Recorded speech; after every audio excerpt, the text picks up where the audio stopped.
Welcome back to our channel, where we bring you real-life stories that will touch your heart and remind you that kindness still exists in this world. If you're new here, make sure to subscribe and hit that notification bell so you never miss another story that restores your faith in humanity. Now, let's get into today's powerful story, a story about a little girl, a hospital, and a group of men who proved that not all bikers are what people think they are. It was a rainy evening in a small town just outside of Nevada. The parking lot of St. Mary's Hospital was nearly empty, except for a few cars and a group of rough-looking men in leather jackets standing under the dim lights near the entrance. Their jackets read, "Hell's Angels Motorcycle Club." Inside the emergency ward, the air was thick with tension. Nurses rushed from one patient to another, and the sound of monitors beeping filled the halls. But outside the hospital doors, something heartbreaking was happening. A woman in her early 30s, her clothes drenched from the rain, stood clutching her chest, trying to catch her breath. Beside her was a little girl, no older than 7, with tears streaming down her face. The woman's name was Emily, and her daughter was Sophie. Emily's husband, Mark, had been in a terrible car accident just an hour ago.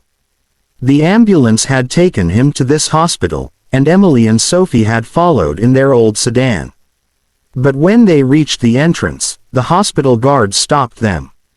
One of the men blocking the door said coldly, "You can't go in right now.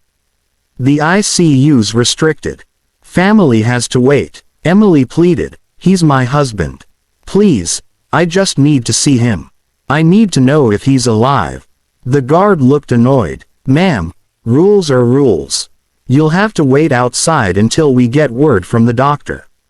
The rain kept falling harder, soaking Emily's hair and clothes.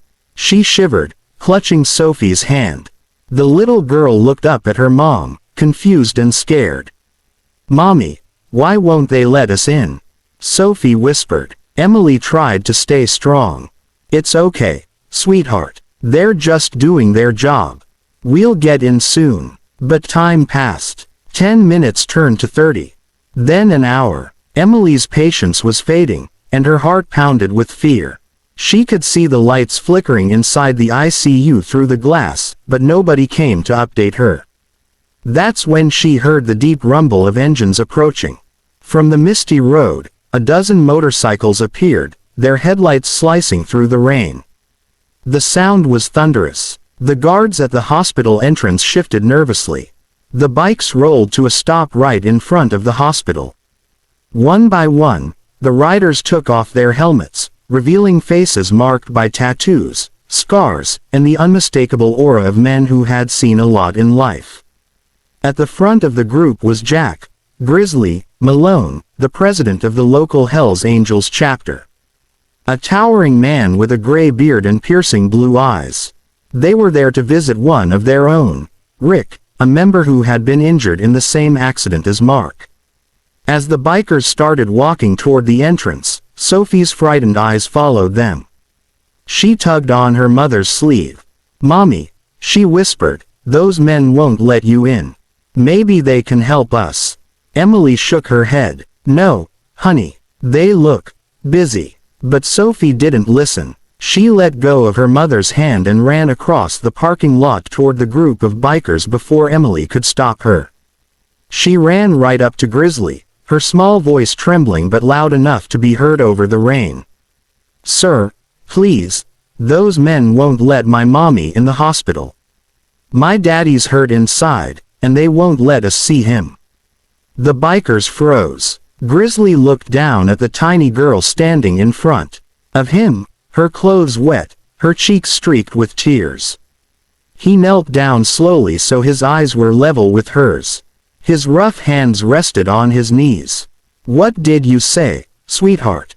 he asked in a low, gentle voice. "They said we can't go in," Sophie sobbed. "My daddy's hurt, and mommy's crying, but they won't let us see him." Emily rushed over, grabbing Sophie's shoulders. "I'm so sorry, sir. She didn't mean to bother you. Please forgive us." Grizzly stood up and turned toward the hospital entrance. The guards were watching nervously. He looked back at Emily. "Ma'am, your husband's inside." "Yes," she said, her voice breaking. "Car accident. They won't let me see him." Grizzly's jaw tightened. "That's not right." He turned to his brothers. "Stay here." Then he walked straight toward the entrance. The guards stiffened as the big man approached. "Sir, you can't," one started, but Grizzly cut him off. "I'm not here to cause trouble," he said calmly. "But you're not gonna make this woman stand out here while her husband's fighting for his life." "It's hospital policy," the guard replied, trying to sound firm but clearly intimidated. Grizzly's voice dropped lower. "Then you better change your policy." The guard hesitated, unsure what to do. The sight of a dozen bikers behind Grizzly made him rethink his choices. Emily tried to intervene. "Please, I don't want any problems." Grizzly turned to her. "Ma'am, you're not causing problems. You're a wife trying to see her husband. Let me handle this." He looked back at the guards. "Either you open that door, or I'll find the doctor myself." The guards exchanged nervous glances. Finally, one of them stepped aside. Emily gasped. "Thank you," she whispered. Grizzly nodded. "Go on. See him." Emily squeezed Sophie's hand and rushed inside. Inside the ICU, she found Mark lying on a bed, hooked up to machines but still breathing. The doctor told her he was in stable condition and would recover with time. Tears of relief poured down her face. She kissed his forehead and held his hand tight. Meanwhile, outside, the bikers waited silently under the rain. Grizzly lit a cigarette and looked toward the doors, making sure Emily was safe. When she came back out half an hour later, her eyes were swollen from crying, but this time, they were tears of gratitude. She walked up to Grizzly. "He's alive," she said softly. "He's going to be okay. Thank you so much." Grizzly smiled faintly. "Good. That's all that matters." Sophie hugged his leg tightly. "You're a hero," she said, beaming through her tears. The big man laughed, a deep, rumbling sound. "Nah, sweetheart. Heroes wear capes. We just ride bikes." Emily smiled through her tears. "I don't know how to thank you." Grizzly handed her a small card, the Hells Angels emblem printed on it, with a number scribbled underneath. "If anyone gives you trouble again," he said, "call that number. We take care of our own." Emily took the card, trembling. "But, we're not bikers." Grizzly looked at her daughter, then back at Emily. "You are now." With that, he turned and signaled to his crew. The bikers put on their helmets, started their engines, and rode off into the misty night, leaving behind the echo of thunder and the memory of unexpected kindness. A week later, Emily returned to the hospital to thank the staff and see her husband's doctor again. The guards were still there, but this time, they greeted her with a nervous smile. Word had spread quickly around town about what had happened that night. No one wanted to be the guy who stopped a mother from seeing her husband, especially after the Hells Angels got involved. Mark eventually recovered fully. When he was discharged, Emily told him everything that had happened, about Sophie running up to the bikers, and how they stood up for them when no one else did. Mark was stunned. "The Hells Angels, they helped you?" Emily nodded. "Yes, they were the only ones who did." Mark smiled weakly. "Maybe they're angels after all." Sophie giggled. "I told you, Daddy. They were nice." A few months later, on a sunny weekend afternoon, Emily, Mark, and Sophie went to a charity event in town. To their surprise, they saw a group of motorcycles lined up near the park. And there he was, Grizzly, standing with his crew, handing out toys to kids and helping set up a food drive for homeless veterans. Sophie ran up to him immediately. "Grizzly," she shouted, her little voice full of joy. Grizzly turned, and a big grin spread across his face. "Hey there, Angel," "How's your daddy?" "He's all better," she said proudly. Emily approached, smiling. "We didn't expect to see you here." Grizzly shrugged. "We do this every year. People forget we're not just about bikes and leather. We're about brotherhood, and looking out for the people who need it."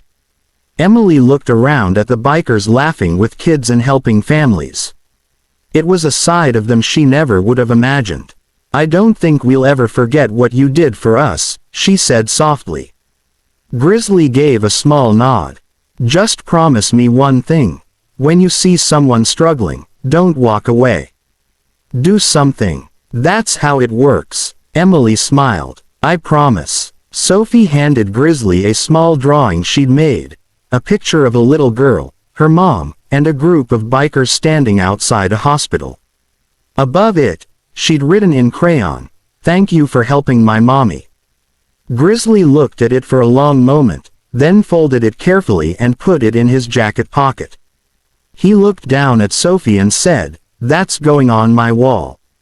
Then he stood up, gave a nod to Mark, and walked back toward his bike. The engines roared again as the Hells Angels rode off into the distance, leaving behind a trail of dust and inspiration. Emily held Sophie's hand, watching them disappear down the road. "Mommy," Sophie said softly, "are they really angels?" Emily smiled, her eyes glistening. "Yes, sweetheart, maybe not the kind with wings, but angels just the same." Closing narration, channel outro. Sometimes, the people we judge the most are the ones with the biggest hearts. The Hells Angels might look intimidating, but on that rainy night, they were the ones who stood up for what was right. Kindness doesn't always come dressed in a suit or a smile. Sometimes, it comes on two wheels, wrapped in leather, and carrying a heart of gold. If this story moved you, don't forget to like, share, and subscribe to our channel for more real-life stories that remind us there's still good in the world.